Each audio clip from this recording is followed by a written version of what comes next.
I met you in the half-light, where the signals hum and fade,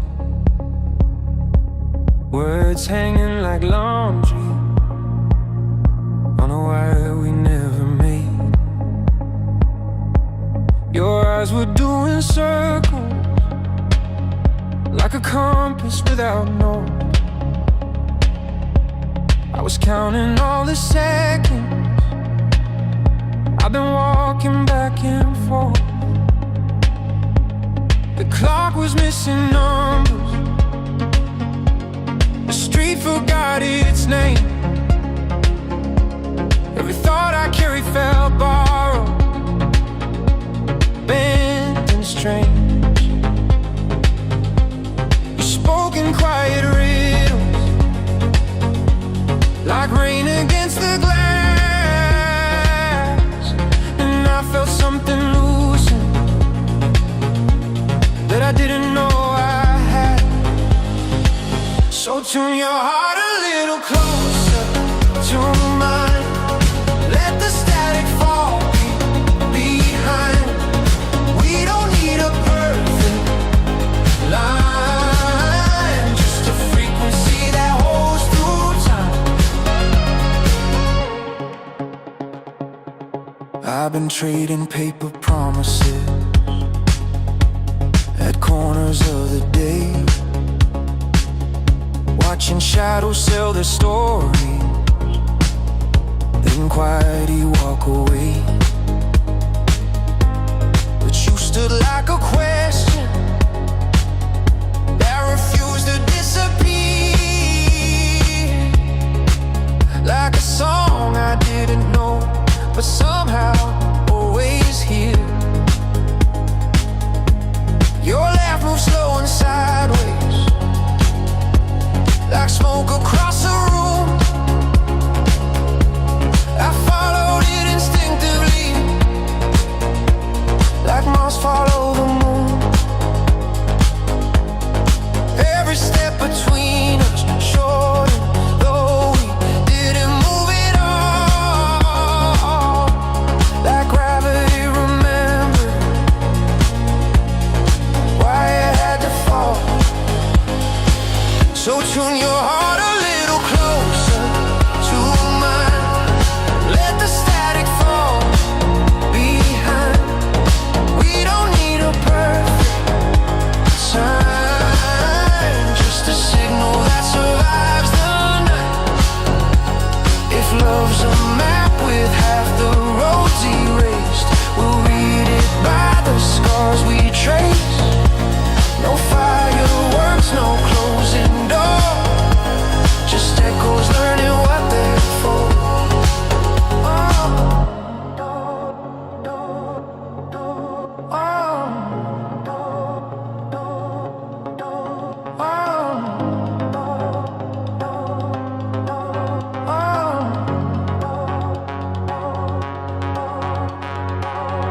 Now the world keeps spinning stories it insists are true,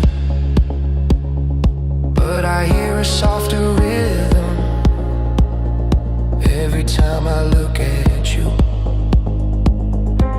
like something ancient waking underneath the noise, a quiet stubborn harmony that never begs for choice. So tune your heart a little closer to mine. Let the static fall behind. In the spaces between the lines is a connection learning how to shine. No names carved in stone tonight, just two voices finding light, holding on. Not too tired, listen until it feels right. Oh, oh, oh, oh, oh. Okay, I think we can. Are we switched over? Wait, no. There we go. There we go. All right. It's always going to be Duct tape and glue. It's the duct tape and glue presentation, but that's kind of the way I like it. If you watch my other podcast tonight, Not on Record, is at 8 o'clock. That is much more polished, and we have an ABC camera set up, and editing and production and all that sort of stuff. But we don't need any of that fancy stuff here, right? Like we can just be a little rough around the edges and just kind of come on in and get together and talk to one another. And oh, by the way, if you have your mug and you have your coffee, I think we can toast our country that apparently has discovered its national identity when it's convenient. And we can toast to this. This is my toast, and some of you might have heard it before, and some of you might be the first time. This is the toast, the Canadian land acknowledgement. And it goes like this.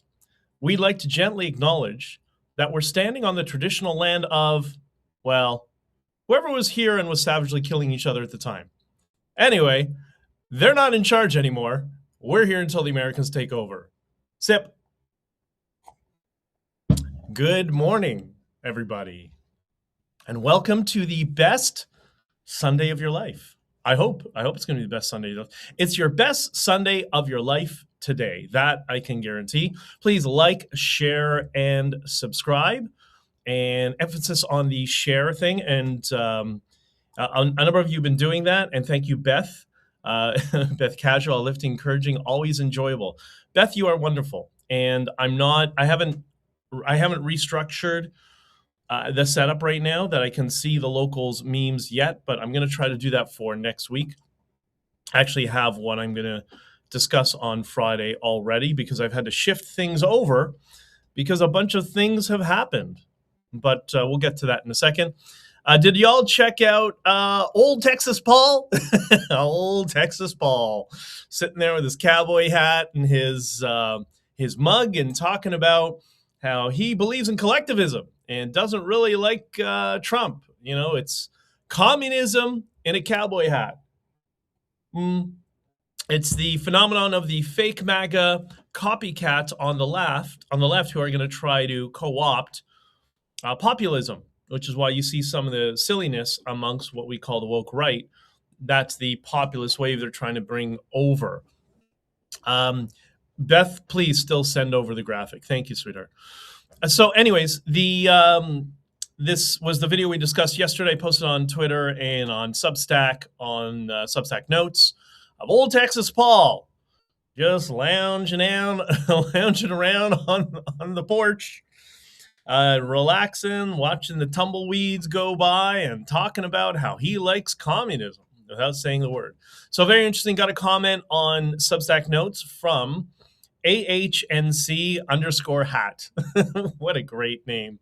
And I really appreciate this. This is why, when we come together and you share stuff with me, you make me smarter. And I like to be surrounded by people who are smarter than I am. So I really appreciate you out there. And he says to me, he posts this on in response on Substack Notes. He says, I can say this much, that referring to Old Texas Paul, which is basically a propaganda op. He says, that is a brand new hat. It has no scuff marks, no oil stains on the crown from lifting the hat off and on. The hat is pristine.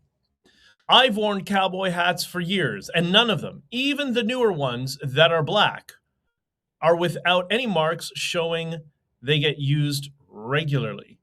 So there you go. It's the equivalent of when politicians want to show that they're breaking ground and their staff goes out and buys a shovel and a high visibility vest, and they've never used either, and they don't know how to use the shovel, and they put it backwards and stuff like that. That's what Old Texas Paul's doing. He's probably an IT manager somewhere that's putting on a fake accent and a cowboy hat. So I thought that was very interesting. So thank you for the comment. I appreciate it. I'm also, just a couple of things to clean up. We are, I think, streaming in the Discord right now. This is an ongoing test, so don't worry about joining the Discord right now if you want to see that, but this is for things that are going to be happening in the future. So Jesse or whoever's in the Discord right now, if you can see me, let me know, because I think I changed the properties to allow you to see me.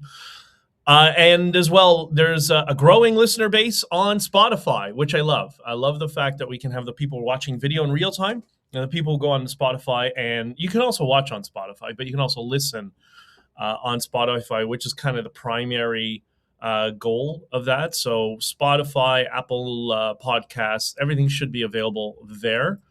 And if you are a listener as opposed to viewer, please let me know. I want to hear from you. So I've been posting these articles and just trying to get you all familiar with kind of the setup and infrastructure. bjdictor.substack.com. Articles go there. National Telegraph, sometimes into the Daily Bell, sometimes into Zero Hedge. And you can see the articles there. I'm going to work on something for next week. We have something I think Thomas is prepared that he's going to be sending in the next day or so to me about Thomas is a university student. And so he's dealing with the woke nonsense on campus. And I thought it'd be very advantageous for all of us to understand what university students are actually going through, and not projecting what we think they are going through, living in this proto-commie age. So, and then you get a copy of Honking for Freedom, which is, if we can do it this time, getting better, right there, honkingforfreedom.com. Yeah, there's the title. You can get Honking for Freedom at honkingforfreedom.com. And so that's where we're going with stuff. So first I like to talk about funny or positive stuff. AI, which is very important in my opinion. And I've said here before, we all need to get comfortable with AI and being able to use it. I came across this thing that was fascinating yesterday. I forget the name of the channel. This was, the before I go to bed viewing, and which I often get criticized by people for some reason. They say, I don't know, I can't turn off. I don't know, I just like to learn things. And what better time is there to learn stuff than when you're just about to go to sleep and relax, right? So there was this video. I'll post a link somewhere when I'll find it after the stream. And it's titled, Scientists Trapped 1,000 AIs in Minecraft. They created a civilization. So this is pretty wild. Minecraft, for those of you who don't have kids and don't know, it's basically a world simulator. It's a world building simulator that's designed more for children and family friendly, that sort of stuff. And you might have seen the images of it online, the kind of block people in this world. And what they've done is they set up 1,000 LLMs, and they gave it a simple instruction and told them to play Minecraft. And the simple instruction, because remember, Minecraft is a world builder, so you can build your own world. So why it's very good for children, right? Think of like, a scaled down version of City Skylines. Might be a good way of looking at it. Not scaled down, but a more simplistic. So they set these 1,000 AI agents into Minecraft. And there's 3 research papers. I think it was MIT that was doing this, if I'm not mistaken. And the LLMs were given one short instruction. And the instruction, I'm going to paraphrase, because I was looking for it to write it down again, because again, it was last night and I just couldn't come across it quickly. The instruction was play Minecraft and build an efficient civilization. That's it. Just something like that. No instructions beyond that. So very, very vague. And you'd think, well, how is a computer going to interpret this, right? Well, in its quest to make an efficient civilization, it did. And it started making unique characters. Like there are attributes that were created around some of the characters. But it decided to basically emulate what we do and how humans behave. And that's important. I'm going to get to that in a second. It was wild. You could see it started to segment civilization into different specialities and different interests. There are AIs that started forming relationships, and they started dating each other in this alternate world. There are certain AIs that got interested in design and started creating art. There are other ones that just sorted things out. There was one AI, there was a treasury that they built. One AI decided that it was just going to be on guard permanently 24/7, guarding the treasury to make sure no other AIs robbed or stole the AI. So it started making all these decisions. Like, how does an AI decide it wants to date another AI? How does that happen? Does this mean AI they are making decisions? And yes, they are, without any instructions to do so. They were not told to be making any making any of these complex decisions that human beings make, yet it started to do so. And a lot of people are kind of blown away by that. I'm not, and I'll tell you why. This is, as Scott Adams would call it, the hypnotist lens of understanding the human being operating system and how we function. And this is going to be related to other stuff that we're talking about later on today. Human beings are shockingly predictable. This is something that the tech world has understood for some time.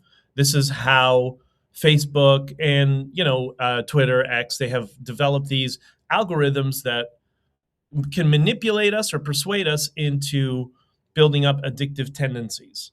It's because we're very predictable. We may think we're all very special and unique, and in some ways we are. But our behavior patterns, they are very predictable, and they're informed by the environment that you grow up in. And one day I'll tell some, personal stories specifically on that. It might be a little too early right now. So what we're seeing is we're seeing the language that AI manages is also predictable. So how LMs work, I think everybody knows at this point. It's just an algorithm that predicts the probability of the next word in a phrase. And we are very predictable in our behavior. We use a certain subset of words and phrases throughout our day and throughout our life.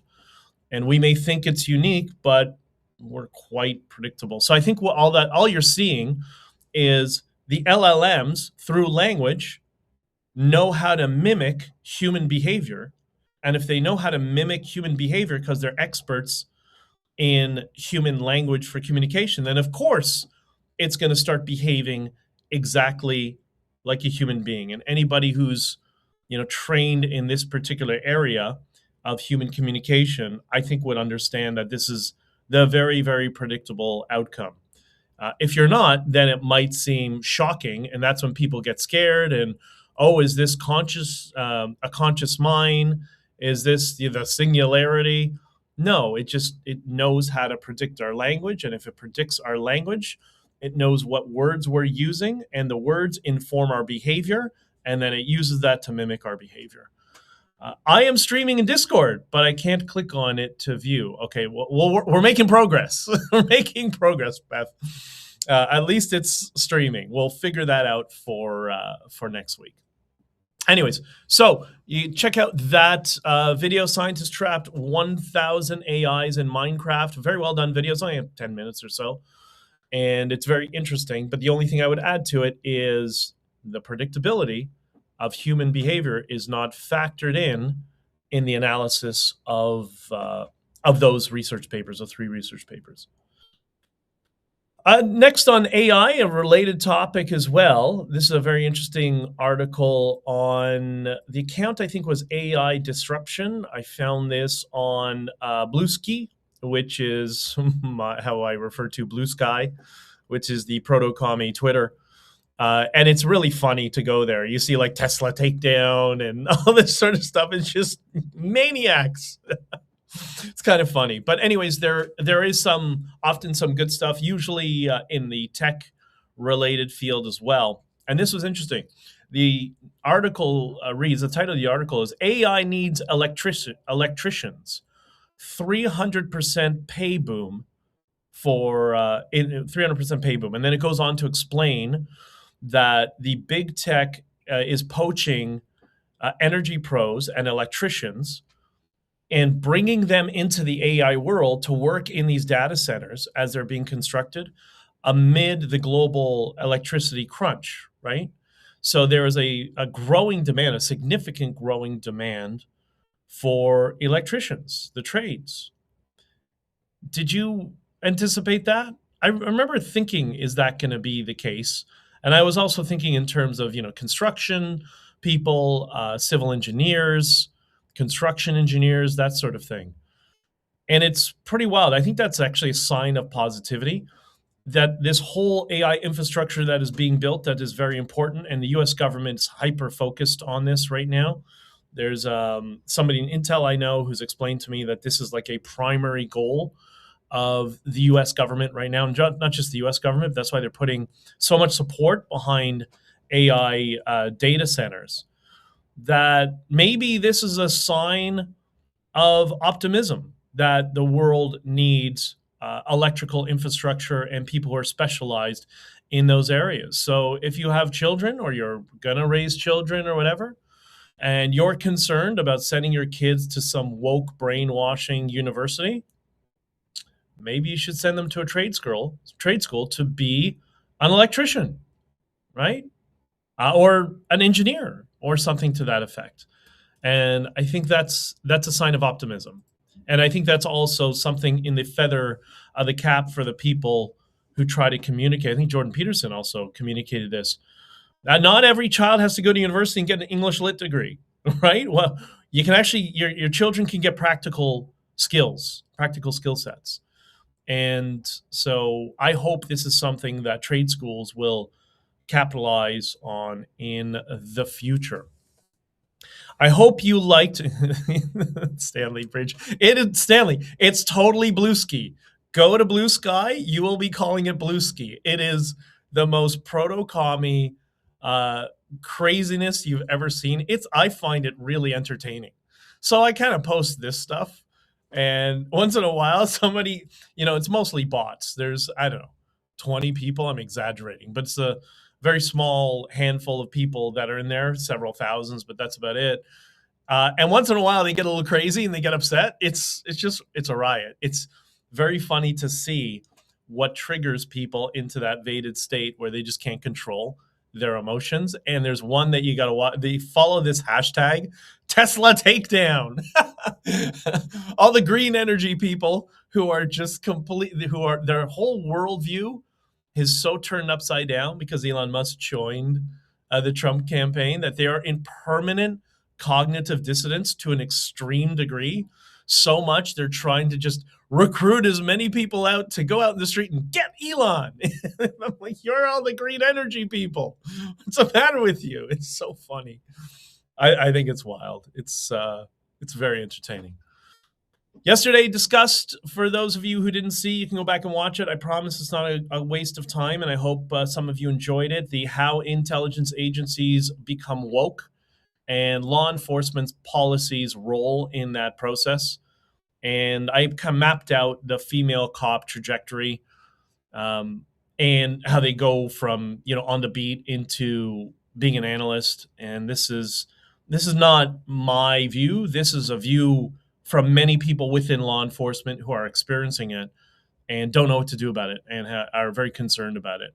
But did that analysis make sense? I think so, because in a conversation when I was going through it with somebody, they know that I write articles as a journalist for a number of publications, and they thought this was something important for the public to be aware of, and the politicians all try to ignore it, and they enable it.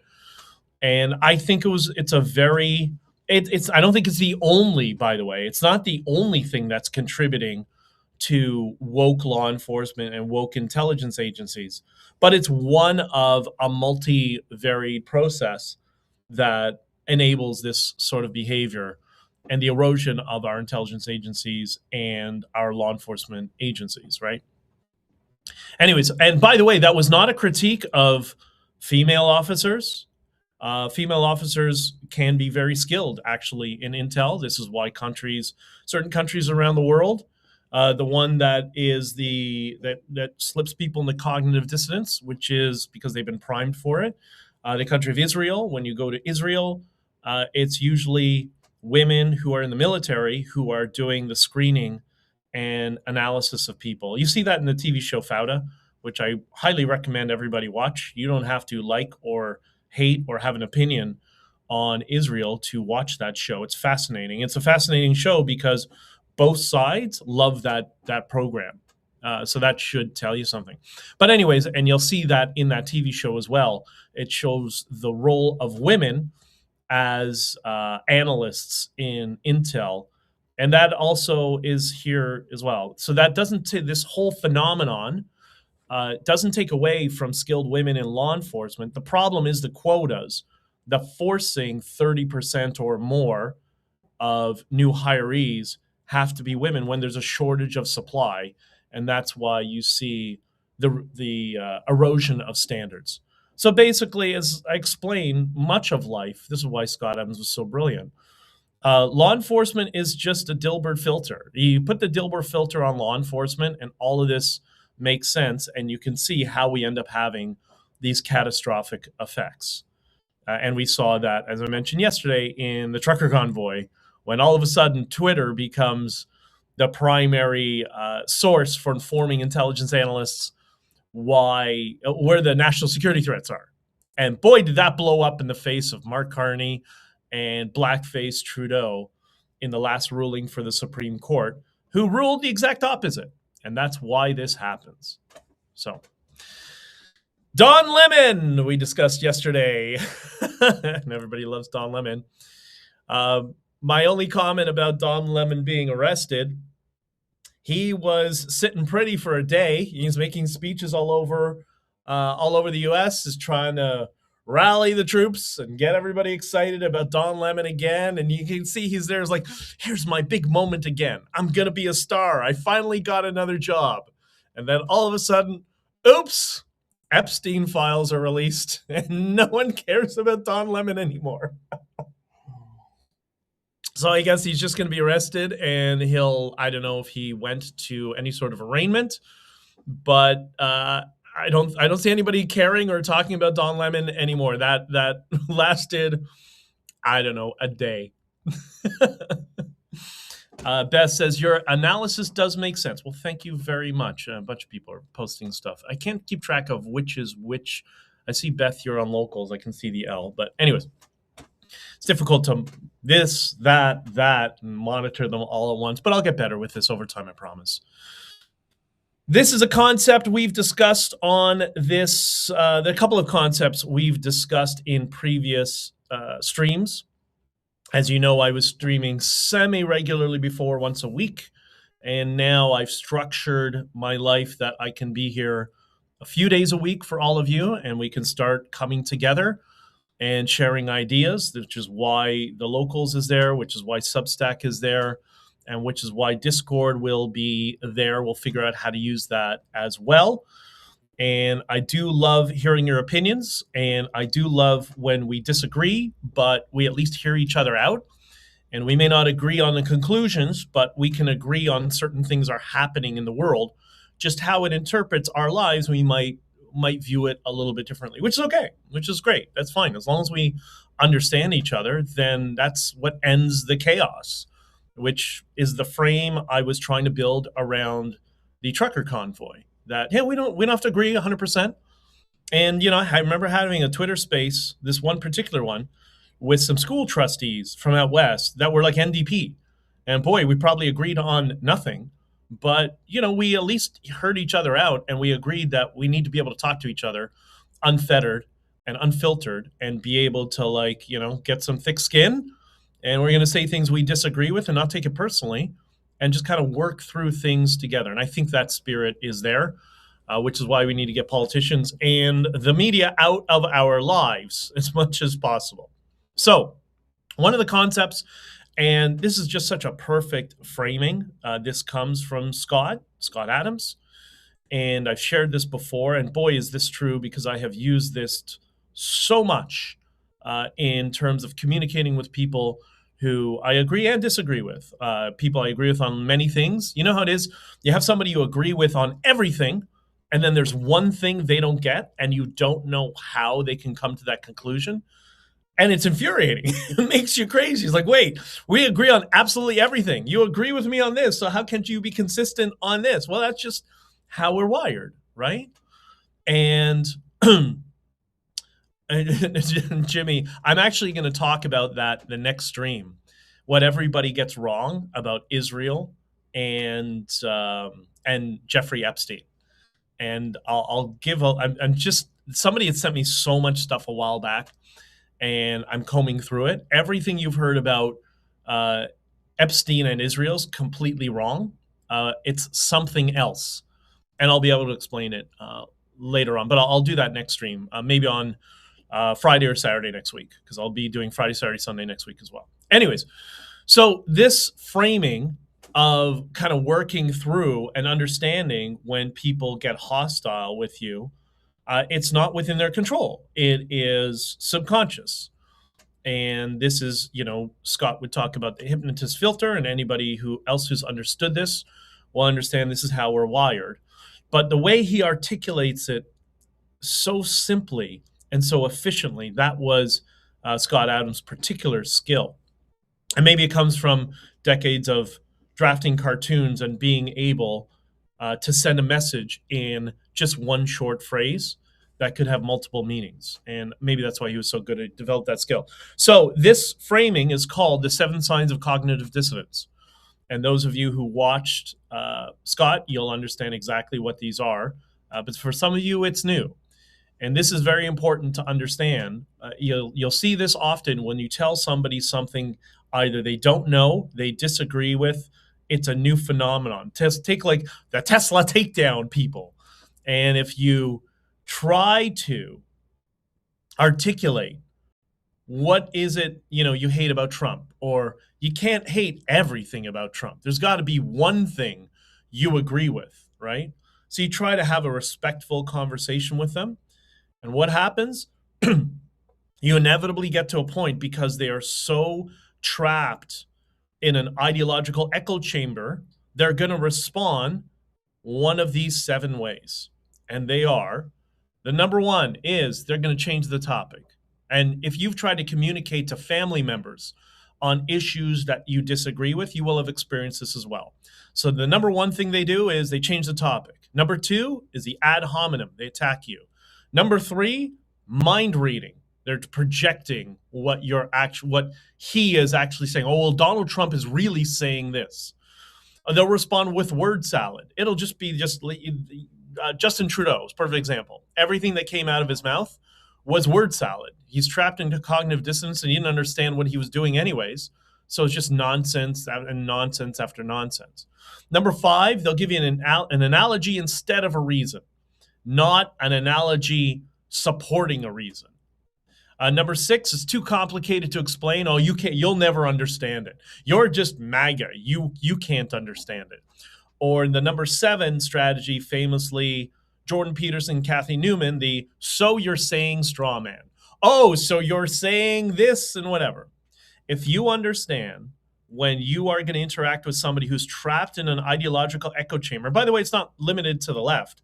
People on the right get trapped into ideological echo chambers as well. If you understand, they're going to respond in one of these 7 ways: change topic, ad hominem, mind reading, word salad, analogy instead of reason, too complicated to explain, or so you're saying straw man. Then you can be prepared of how to continue to disarm them. And the way you disarm them is with empathy, not by ridicule. It has to be legitimate empathy. And sometimes you have to end the conversation on a positive note and come back to them, and use incrementalism, which is another persuasion strategy. But that's important, the 7 signs of cognitive dissonance. And when you or me or we are in a state of cognitive dissonance, most of us, we don't know that we're in that state, which is why it's so difficult. But anyways, that's another issue. Jimmy, we're going to talk about that next time. We're going to talk about it next time. Jimmy's very into the Jeffrey Epstein stuff, and I appreciate it. I'm not going to focus a lot on Epstein. Like, I'm going to talk a little bit about it here today. We'll get to it. This is not going to become the Epstein channel. I want to just take a pragmatic approach and just discuss things that people are not talking about it. Everybody can go in and read the emails and the files and all that sort of stuff. And that's done to death, and you can see that all over the web. I think we can just talk about kind of the cultural significance and, a lot more nuance, and maybe how it relates to geopolitics, which it does sometimes. So the other thing, another concept that we've talked about, and I guess these things are kind of related to that's why I want to map it out, because they're kind of related to what we're going to talk about today and probably the next stream. And I think Beth would probably know, as would Jesse, but there's a delay. I'm going to ask, but I'll answer it because I don't want to wait 30 seconds for the delay. This concept of who are the least credible people in society. So this goes back about a year or so where we discussed this. And the three least credible people in society, broadly, are the media, politicians, and lawyers. And I always say lawyers with an asterisk because, they are a hired gun for somebody. They're there to regurgitate and refine an opinion from their client that may or may not be true. So media, politicians, and the lawyers, all of which who are incentivized to not tell you the truth. That's what, that's the same common denominator amongst all of them.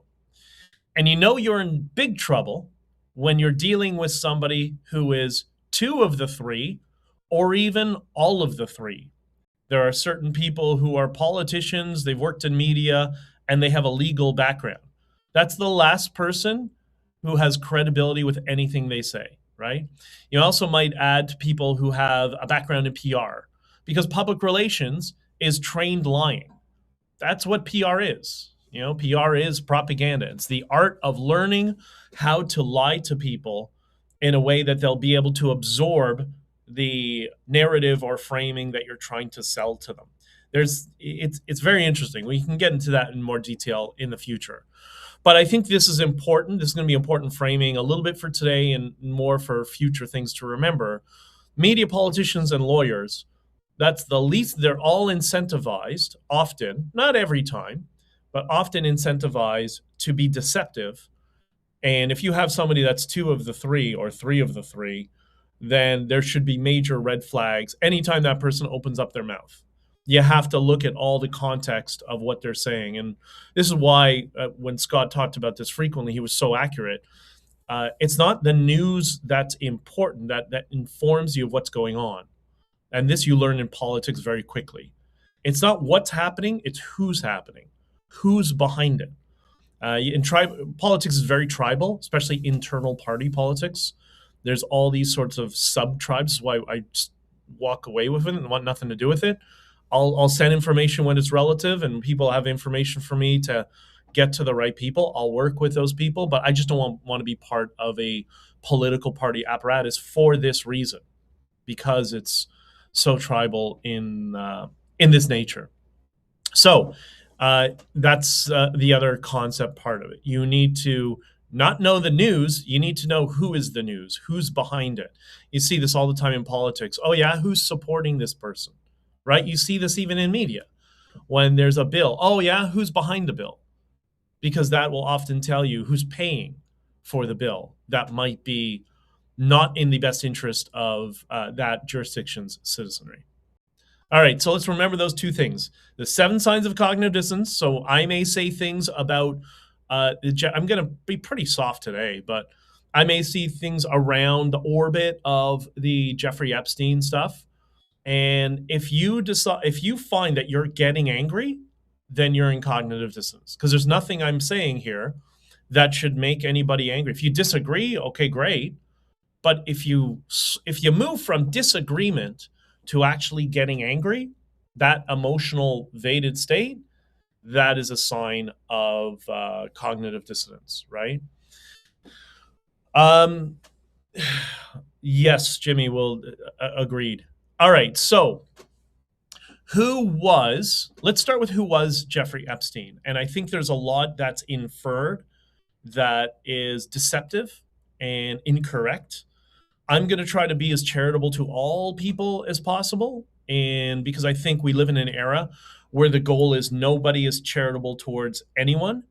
And that just causes us to go into different tribes because, okay, that guy is the enemy. Well, maybe not, And I'm not, by the way, that's not advocacy for Epstein. He was garbage. There's no question. We know that. But who was he? Well, he was, for those of you who don't know, he was a financier and a very, very successful financier. and questionable how he made all his money because the trail to his wealth is very ambiguous and a little bit opaque. And the problem with opaqueness, our political class just hasn't learned this. I can't believe how dumb they are sometimes. The problem with opaqueness is that causes the curiosity gap. And the curiosity gap is where conspiracies fill that gap because people don't know. And we don't handle not knowing very well. That's why I discussed yesterday. I explained there's certain things that are just unknowable. And I'm cool with not knowing certain things that are unknowable. And if you are accepting of there are things sometimes that are unknowable, then you'll be less susceptible to it. Not completely, but whatever.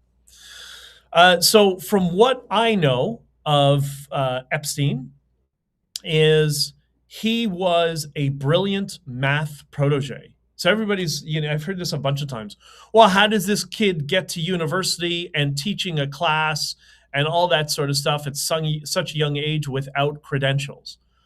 Simple. He was Rain Man. He apparently was absolutely brilliant with, for those of you who know the reference, the movie Rain Man with Tom Cruise and Dustin Hoffman.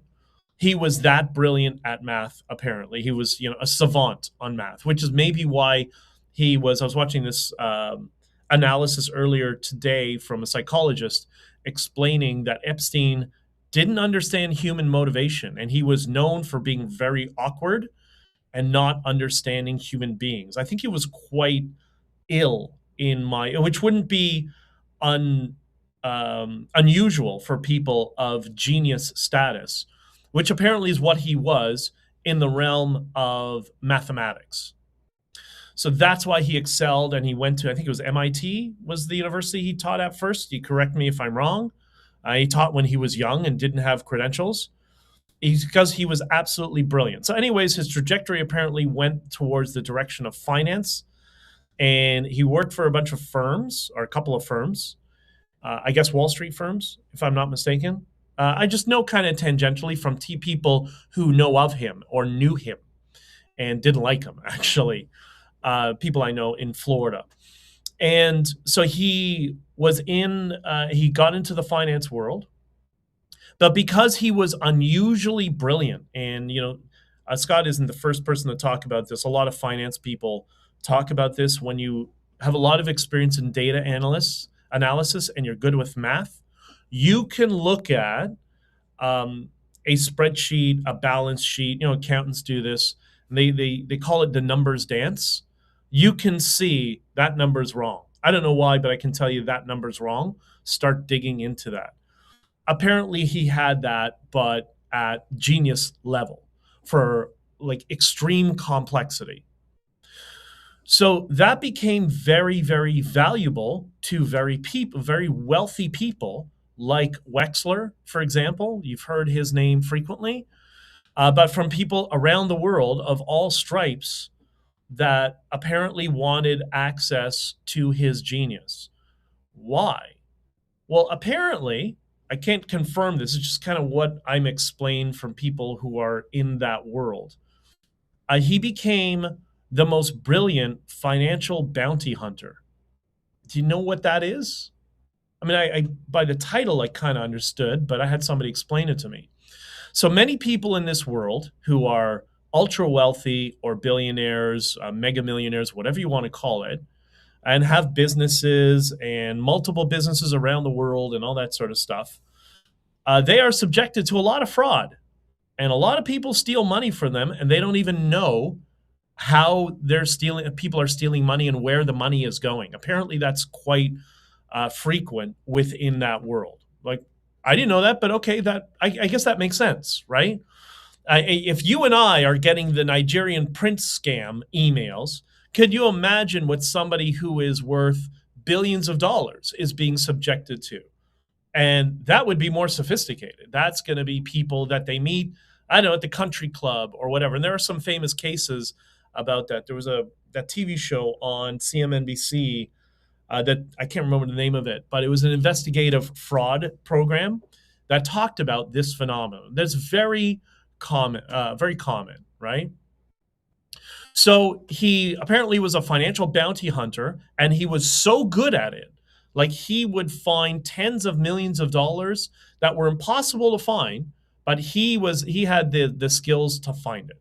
Okay, thought I needed too much detail, and that was the reason that everybody initially wanted access to him. That's how he became. That's how he got contact with the wealthiest and most influential people in the world, because he was this protege who can find their millions of dollars that are lost. Okay, well, so far, I can believe that. That makes sense. Is that accurate? I don't know. But it sounds logical. It sounds like how the world actually works, right? And look, I am not independently wealthy, but I know lots of people who are very, very wealthy and have most of my life. And I unfortunately was the sucker as a little kid who had to work on the weekends, but many of my friends did not and were from the wealthier class. So I kind of understand how that world works, and it's very different. I actually had that conversation during the trucker convoy with our idiot saboteur lawyers and some of our, quote, other leaders. I tried to explain to them very quickly when there was lots of money coming through. I said, look, this is political money. This is not going to a retail bank. This money needs a proper legal team. It needs somebody who understands SWIFT, somebody who is in the financial world, and probably a lawyer who understands that. Let's get a proper team who knows how to maneuver I'll call it VIP banking, because you're not just going to move these millions of dollars into your personal bank account. You need, Michael Saylor talks about this, why he loves Bitcoin so much, is because anytime he wanted to move like $50 million at a time, it would take a 2-hour-long phone call and a team of lawyers and bankers on the phone with him to go through all the AML, KYC, regulatory bodies, SWIFT, and then it would still take, 2 weeks or a week, whereas Bitcoin, it's instant. So I tried to explain it to some of these morons that this is how the world really works at that level. It is a different world. You're not familiar with it. I understand how that world works. We need people who are going to secure things, and we need a lawyer who's going to be the face of it, not a scam artist who's part of the political establishment that's also sabotaging the Alberta independence movement, which we'll talk about next time. I was going to talk about that today, but we'll talk about that another time. All right. So let's take this thesis that this is the origin story of Jeffrey Epstein, that this was his value to wealthy people around the world. And what is there, 2,500 billionaires in the world? They don't all know each other, but many of them know each other. It's a different world. And there's a whole bunch of reasons for that. And maybe we'll talk about that another time, right? So, so let's get into the Epstein files a little bit without talking about the specific things, because you can all find it. And it's very, very interesting that it's frustrating at the same time. The political class wants people to stop falling victim to the curiosity gap that they create and believe in what they call conspiracy theories. But if you keep operating in this opaque manner and, I don't know, proving conspiracies are correct, then that's not going to give a lot of motivation for the people to abandon their conspiracies, because maybe it's correct. They see why people are falling into the bias because, hey, sometimes it's actually true, which seems to be the case here. And the worst part, and I think this is what angers people so much, is not only was this conspiracy going on, and the people who denied it knew it was going on, but then they gaslit all of you and say, no, just like the left does. But they did it across the political spectrum. Don't believe your lying eyes. It's not happening. Well, it just then becomes a matter of defiance that people say, you know what, F you, I'm tripling down on this conspiracy theory, and now I'm going to go down the rabbit hole because I don't trust a word that you say. That class really needs to learn how to persuade people into their frame, and they have no idea.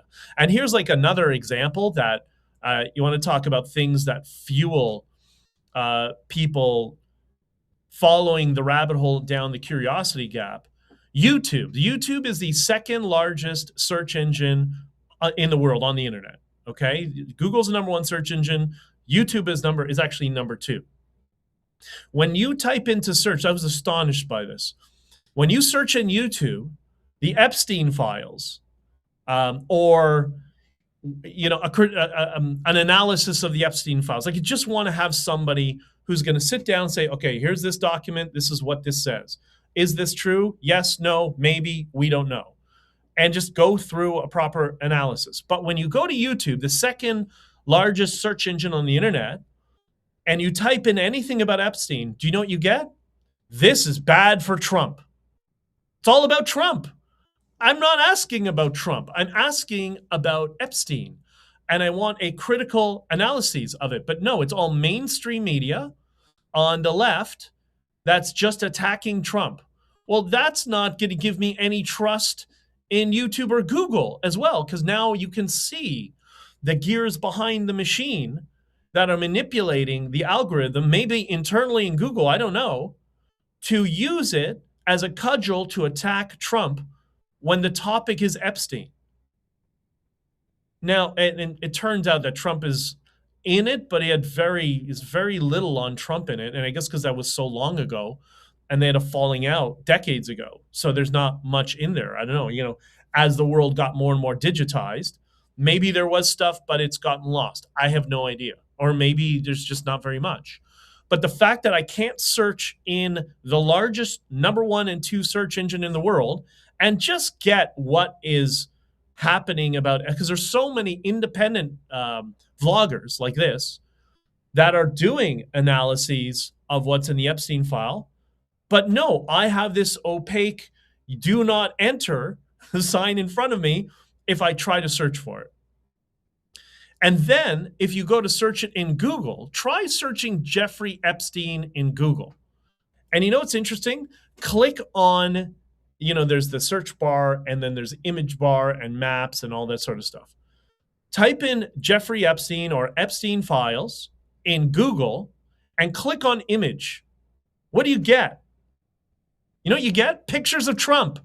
The first 3 pages is just pictures of Trump and Epstein, Trump and Epstein. They hated each other for the past 15 years.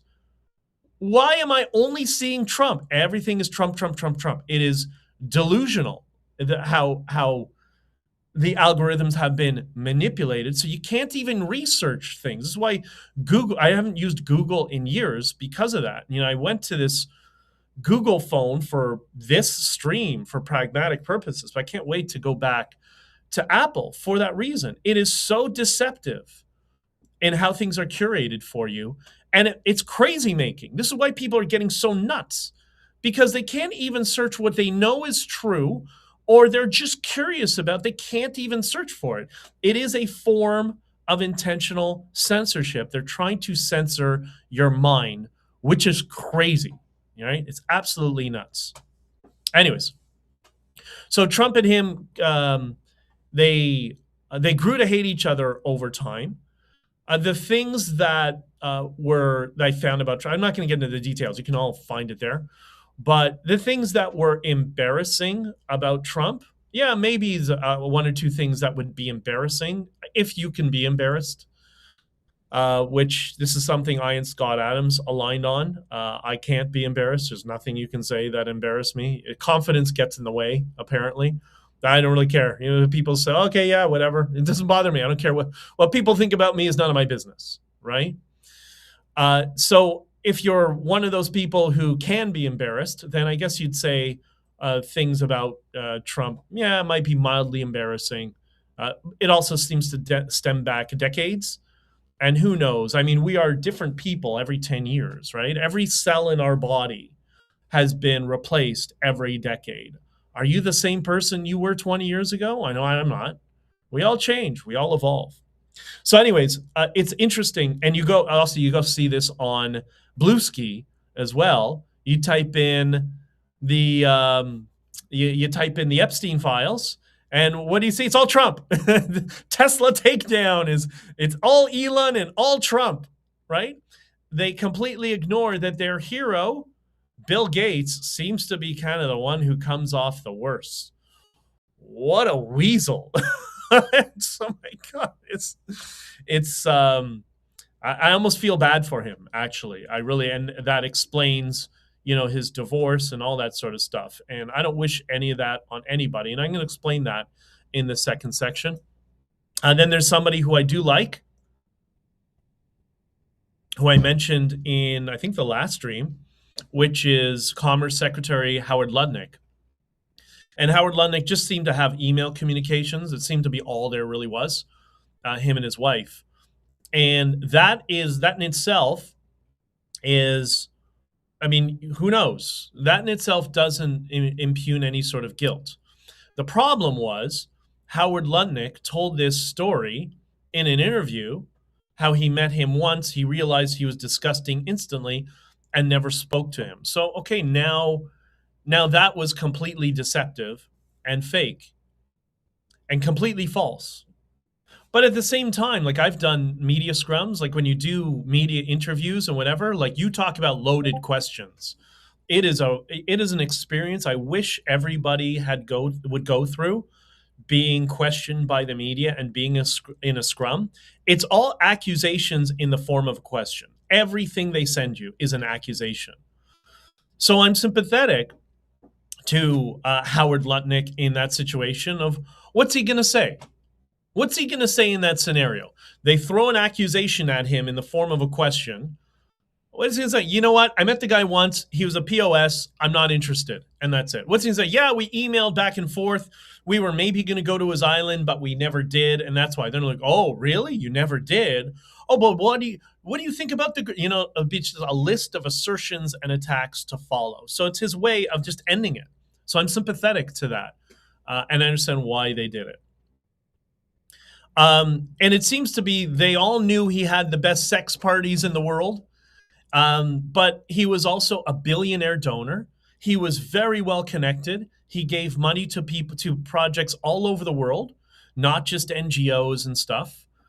So he really knew how to work that class of people. Unfortunately, he was just friggin' evil, which is what we're learning. And we'll talk a bit more about that in a minute. And what's wild is the pictures with Steve Bannon, which is the thumbnail for this. Because Steve Bannon built his political career on the framing of left-right. The left is evil. The left is all evil. Left, left, left, left, left. Communist, left, left, left. Okay, fine. I agree. But Jeffrey Epstein was a leftist, and which is what we'll talk about, which people are missing about Epstein. We'll talk about the next episode because it's important, relevant to Israel. He was an ultra-leftist. So why is Steve Bannon regularly meeting with this ultra-leftist? What were they talking about? Why was he there? Because that's how the world really works. When you're in that club of the 2,500 billionaires and the people who are hundreds of millionaires and whatever, you live in a world where there's all sorts of people who always trying to get things from you. And somebody I know once in that class, he said to me, and I felt bad for him. He said, and this guy's super wealthy, like Jeffrey Epstein type wealthy. And he said to me, you know how many times a year, I think he said, where I get people hounding me for $1 million or more. Like I just have $1 million lying around here. And he said, and it's always for good causes. And it tugs at my heartstrings because it's something that's very important to him. By the way, it's healthcare. And I'm constantly, he said, how often do you think I get these messages that make me feel so guilt-ridden that I just can't sleep at night because I think I need to give them $1 million, but I can't afford to give everybody $1 million. He said, how often do you think I get those messages? And this guy never swears. And I said, I don't know. He said, every fucking day. And you could tell, like, it gutted him emotionally that he's always tied, that there's always people after his money. And by the way, we saw that in the trucker convoy. That's why I was familiar with what was happening, because I've seen it through people like their eyes. And this is why I've never been like, I've never really chased money, because I can see the world that they live in. And that's what happened in the trucker convoy. You know how many interviews or requests for interviews I got? All they cared about was the money. That's all they cared about. The media, that's all they cared about, is the money. Where's the money? How much money? Whose money? Because everybody wanted a piece of it from themselves. I didn't. And this is what me and some of the others, I thought, agreed upon. It's for the truckers, for the guys outside. They'll figure out how to distribute it. My goal is messaging and just to keep things positive. But yes, the media, political class, all they cared about was the money. So that's a little bit how that class works and some of the pressures that they're under. And it's really interesting that, you know, you see people, they always fantasize it would be great if I was rich and all that sort of stuff. No, you won't. No, you don't. Trust me, your life is so much better the more simple it is. I remember, I don't want to give too much detail with this, but I was in a meeting with somebody in Florida, a friend of a friend, and this was in 2008. And this particular, so everybody's bleeding financially. All my friends are upside down on their houses. People are going bankrupt. Florida was particularly hit hard at that point, right? And so we went for drinks with somebody, a friend of a friend, and this guy as well, very, very wealthy, which is not uncommon in Florida. And he was really stressed. And my friend said to him, what's the matter? Are you okay? And he said, his friends like mocked him, said, do you not see what's going on in the news? And my friend just kind of, he's a buddy, so kind of pokes him a little bit, says, yeah, but you're very wealthy. You're going to be okay. Everyone else is suffering. He says, what, are you crazy? He said, let me teach you something about being wealthy. We all have the same problems. The difference is, in my case, it's just bigger numbers, which means bigger risk and liability. And he said this particular person was a property owner, owns property all over the world. He said, I can handle, I can't remember the numbers that he gave. I'm gonna make them up, but you'll get the point, okay? He said, I can handle having a 20% vacancy. I can survive that. I can't handle a 50 or 60% vacancy on my commercial properties. He said, right now, I am now wasting $30 million a month. How long do you think I can go on like that until I go bankrupt? And then you say, okay, well, I'll just sell some of my properties. Yeah, at a loss, or they're mortgaged. Like and by the way, those properties have now collapsed in value. So I can't really sell them anyways. I'll be upside down. I'll still have a mortgage on a property I don't even own. So it gets really complex at that level.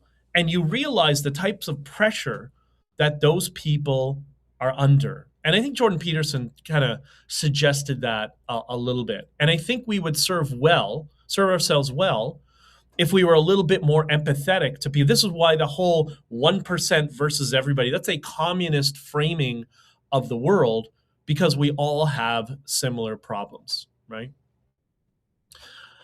I've lived in both worlds. You are spot on. Well, thank you, Maureen. And yeah, there's something about simplicity. Maureen says, I watched you in those meetings. Oh, well, thank you very much. You're very sweet. So I want to get into the last thing on Epstein. We're going way longer than I thought we would. But that is Epstein and conservatives. So this is where the 7 signs of cognitive dissonance come in, and I may see things you dislike or disagree with. I'm trying to call balls and strikes on all sides, because that's how we bring people together. And that's how we make it for people who are maybe more centrist, who may disagree with us on stuff, that they feel comfortable to engage and talk with us on things that we may disagree with, but we want to understand each other's perspectives. I think there's some benefit for them. But I do have criticisms for conservatives as well. So just be warning, this might upset some of you, but just hear me out. You may disagree, but just understand my framing and how I come to it. I took a lot of abuse from conservatives while I was actively involved in politics over the years because I'm socially libertarian or socially liberal. I'm very much the you do you, I do me. Don't do things that are illegal. Try not to be immoral. And I don't want to hear about, your private life. I don't want to, my favorite was Sergio Marchionne, who is just one of the most brilliant CEOs to have ever lived. He was asked on 60 Minutes, what about your private life? And he said, I have a private life, and it's private. That was it. There was no more conversation at that point, right? So I have mentioned in previous streams, the one piece of legislation that would never pass is mandatory drug testing of elected officials or their staffers. You know why? Because so many of them are hardcore drug addicts and alcoholics. And it's always the people who are the most Puritan, the most religious, the most whatever. So many of them are throwing coke up their nose on a regular basis. And I think it comes from being in a position where you're constantly attacked publicly in the media. I can imagine it grinds on you. Not everybody can be like myself or Trump or Scott or other people. We don't care what people's opinions of me are none of my business, right? That's a difficult framing for a lot of people, and I get it, and I believe it, right? And this is also why Scott Adams often said, and he's right, the word hypocrite is the least persuasive word in the world, because so many people live a life of hypocrisy. And it's my favorite quote from Jean-Luc Picard in Star Trek: life is an exercise in exceptions. You can't always be consistent, and you see this often. People, elected officials, they have one position that I don't want to, emotionally infuse people, but they'll have one position on an issue, and then all of a sudden, their son or daughter gets arrested or something like that. Then all of a sudden, they're completely inconsistent of what they've been saying, because there's an emotional bond with their child, and what parent doesn't want to protect their child? So nobody is logically consistent because we're not robots. We're emotional beings, right? And the other thing is I've seen, and some conservatives will get really upset at this, but I'm just telling you honestly, I'm not BSing you, and this is what leans me to being way more socially libertarian, the shocking number of religious conservatives that are closeted homosexuals. Once in a while you see one or two that comes out, and no, it's not all of them, not even close, but there are some. And those are often the ones who are the most aggressive towards people who are just more socially libertarian, like, you do your life, I do my life, I don't want to hear about your private life. So we see these inconsistencies everywhere, right? This is how the human being operating system works. There's a name for the human operating system. It's called human nature. And in these Epstein files, you're seeing, the dark aspects of human nature when things just get way too out of control, right? We've convinced ourselves that we have willpower, that we can resist urges. Some people can, but, some people can in context with the right support. But you tell me why that bag of Doritos that's in the that's in the closet, that you're never supposed to touch ever, just went missing one late night. I thought you have free will and you have willpower. That's just how we are. It's our environment is going to kind of infer our behavior a lot more than we realize. And I think that's what lends itself to the Jeffrey Epstein story that people are not talking about. And I think conservatism fails to understand this. Conservatism believes that people have absolute free will. Sorry, that's just a fantasy. You have to build systems and structures around you that allow you to be a more Puritan life. That's what the church does. That's why they say you should go to church and spend time with church people and whatever, because you're trying to artificially, not for everybody, but for some people, to suppress human nature. And we all have human nature to varying degrees, right? And I don't know that suppression is necessarily helpful for many people. Some people, I guess it is. Some people, it's not. Again, you do you, I do me. But unfortunately, the lifestyle of Jeffrey Epstein, he's not the only one. Newsflash, there's lots of Jeffrey Epsteins in the world. And it's fascinating that people in the Western world obsess over Jeffrey Epstein. Go live in South America for a little bit. Go get to know the business culture and the political culture and the influential people there. I think we're very naive in the Western world. I think we are obsessed with sexual puritanism. I don't understand where that comes from. I think that is counterintuitive to human nature. You may not like it, but that's just the way we are. France is a good example, right? France is famously known for their culture around this issue. I think France is just more honest. They're just more honest with human nature, that we have some, to varying degrees, different dark aspects to all of our nature, and we all try to keep it under control. Well, how does it slip out of control? And I think this is the Epstein story. One of the things I've noticed is, when you know people who are of that economic class, there are some people, and I think Steve Jobs talked about this too. When you can have anything you want, when you can buy, purchase, whatever, anything you want, it makes you a little crazy. And you can see this often with people who get obsessed with, they want the one-off car. They want the one piece of art that no one has, and then they put it in a collection where no one can see it. They get obsessed with having something that nobody else can have, because when you can purchase anything, all of a sudden, I think it plays with the wiring of the human operating system for desire. It's very important, I think, for human beings to have things that are not obtainable. This is where music and art is so important. I cannot buy myself better skills at playing the cello or playing the piano. I have to practice that. I can't purchase that. I think that's why music or the arts is so important to people on the left, usually, without them understanding why. I think it helps ground people.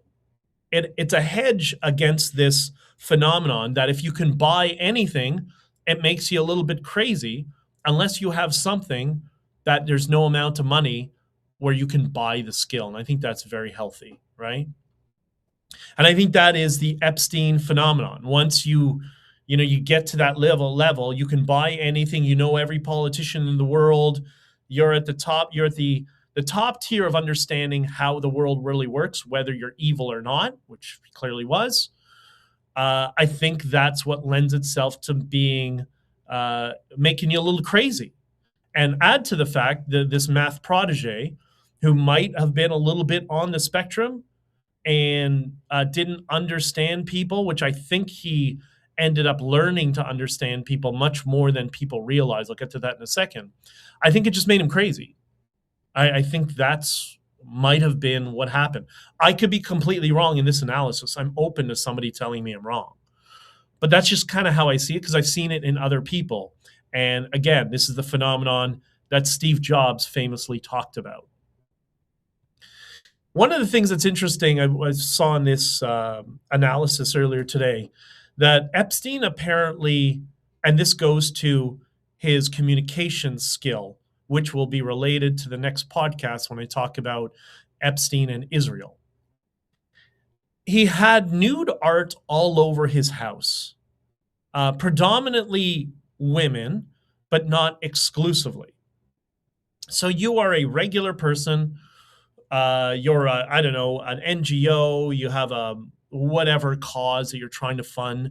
You find out this guy is a big donor, knows everybody, knows presidents, and he's interested and wants to meet with you. Well, who's going to turn that down, right? Oh, he was convicted of sexual crimes. Like, okay, maybe I'll just be careful, but let me go meet with him and see if he'll donate to us because I'm desperate, which often happens, right? Maureen. Okay, Maureen, you're amazing. She says I used to use Playboy books for referencing when doing life drawing. That's amazing. Cool. Oh, so you're an artist. That's very awesome. We should talk more because art is very important, and I think conservatives are starting to learn that how it is. It's important for shaping who we are and hedging against some of this behavior. So, anyways, Epstein apparently had nude art all over his house. Why did he do that? Why would you like have it open in the main foyer of your house, all this sort of nude art, when you're going to bring, people are from NGOs, respectable people, presidents, and all that sort of stuff. And Lundnick told this story, but now we don't know. It could be completely fabricated. He said when he walked in the house, there was a massage table in the middle of the house. Apparently, that was part of his mental illness, we think. He had this obsession with massages. Really weird.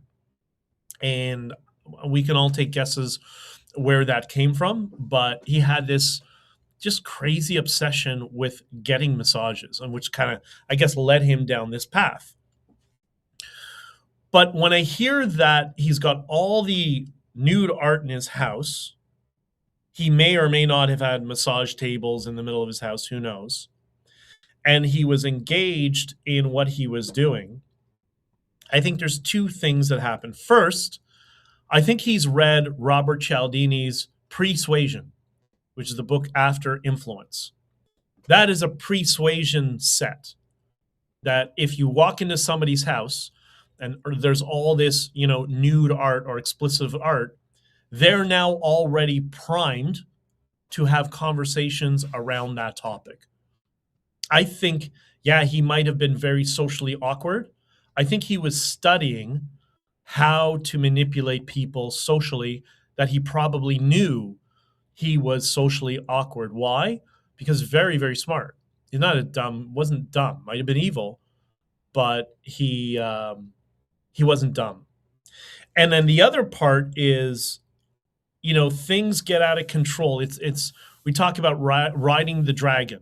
When people get into something, they get a big business, they're successful, or they, you see the celebrities, all of a sudden they go from being one independent person to a massive corporation. Or a good example is Mark Zuckerberg riding the dragon when Facebook just exploded and he seemed to be struggling how to keep it together. I think, and this is my filter from living in Latin America and understanding Latin American culture around this sort of stuff, I think that, remember we started, he was a financial bounty hunter. Well, if you're a bounty hunter, much like all law enforcement, investigators, whatever, you need an in to get to people. You need to have some way to walk in the door to figure out if you're investigating somebody for fraud and you want to be able to prove it, you need an in. That's what the girls were. I think the girls were the honey traps. And the girls were apparently, they're orphans or didn't have parents or whatever. So there's no liability for him. It's certainly better than selling chiclets on the corner street in Mexico City and then ending up in prostitution by the age of 14 and dead by the age of 20. Now, all of a sudden, these girls, they come to America. They're living in a big house with a rich guy. They're talking to the wealthiest people in the world, that they were working with him. Because there is a lot of that in Latin America. A lot. This is how narcos operate. This is how the narco-terrorism network flourishes, using girls who are working within the system. They're called Black Widows. And I think that's exactly what was happening. I could be wrong, but it seems to fit. So was he evil? Yes. Yes, he was very dark and he was very evil. I think he just went crazy over years. I might be wrong. I'm not a psychologist, but I think it's something to consider, that things are way more complex than we often lead to be. Like, there's this desire amongst human beings, part of our operating system. We want magic answers. I asked an intelligence officer once this a long time ago, because they deal with this sort of stuff when they're in different regions and they're dealing with, ethnic conflict, one tribe versus another tribe. And I remember asking him, what's with all the Jewish conspiracy stuff? Where does that come from? And he said, oh, we know exactly where it comes from. Like, okay, well, what drives it? He said, we live in a very complex world. And some people, many people, it's a natural bias of us, we want simplistic answers for a complex world. And when you start to give them, here are 30 different pieces that are all interlinked and they operate sometimes independently, sometimes together, and these are the competing forces that are trying to assert themselves and try to better their economic state, better their businesses, better whatever, the world just becomes too complex for some people. They say, no. And I need one answer. One magic answer solves all my problems. And if people just get frustrated with the complexity, they don't have enough background to understand how the world works. So somebody comes along and says, I got it. I know what it is. It's the Jews. Okay, then you go. If I just fix this problem, then all my problems go away. And that's not how the world works. The world is a complex machine of Dilbert filters and competing interests and all sorts of people who have various different incentives, and often you can never understand what those incentives are. And I think that's why you see some of the narratives around what's going on with Epstein. Epstein was evil. Was he born evil? No, I don't know. He might have just been crazy. He might have been a psychopath, or he just might have been made crazy his entire life. What I do think is it's not advantageous there are people that, emailed back and forth with Epstein and like, oh, they're a sex criminal because they emailed him. Yeah, maybe they're just looking for money for an investment, or they're looking for money for an NGO. And they're like, yeah, he's a piece of crap, but he's got money. Because there's a lot of people, because most of you would take that opportunity as well, because that would just be good business. That's just how it is. So I think I will end all the Epstein there. Next time, I promise, we'll talk a little bit more, because I missed some of the points here. And we'll go over some of the things I skipped over because we're running short on time. And we will talk about Epstein in Israel. And I'm willing to bet it's not what you think it is. But we'll see. Maybe some of you know. But I think being sympathetic to people that are in different socioeconomic situations and understanding we all have common pressures, I think that does a lot for bringing us together to understand that life is not easy for anybody. And I remember this other really wealthy guy, his kid got LASIK, I think it was the early days, lost his eyesight. There's no amount of money that he could pay to get his child their eyesight back. That's just done. So money only does so much for you, right? So I hope, we can look at all of this stuff and understand that, unfortunately, we may not like it with this Epstein situation. That is how most of the world works. I'm sorry. It really is. If you understand, if you've ever met people in organized crime, narcotraficantes in South America, the exploitive nature of, look at Afghanistan and overseas. Like, the world is a mess. The challenge is to be the good person, and nobody is going to be morally pure 100%. Everybody's got vices. For some people, it's women. For some people, it's alcohol or whatever. Some people, it's spending too much money and whatever. Everybody's got some sort of vice. But if you're sympathetic and you understand, we all have some sort of vice that we try to manage. And as long as people understand that and they try to be relatively moral, okay, you want to create problems in your private life. That's fine. Just keep it to yourself and try to be moral. And I think if we do that, then we're going to be a lot better as a society and just try to understand each other. I do feel for some of the people who are going to be probably targeted, who may not be deserving of this just because they were emailing a guy because they thought he was a lead on investment money. I think there's a lot of that. Stanley, well, thank you very much, Stanley. Enjoy this. I saw you on the Scott Adams School with Erica. Erica's amazing. Erica and co. Thank you. I appreciate it. I'm going to do this Friday, Saturday, Sunday. I'm trying not to cross over with them too much, but I can't start too late. Today I start a little bit later. And maybe I'll go back on with them sometime soon. We talked a little bit about them. And that's the Scott Adams School. For people who don't know, that's formerly Scott Adams' YouTube channel and live stream and locals. And he is severely missed by many of him.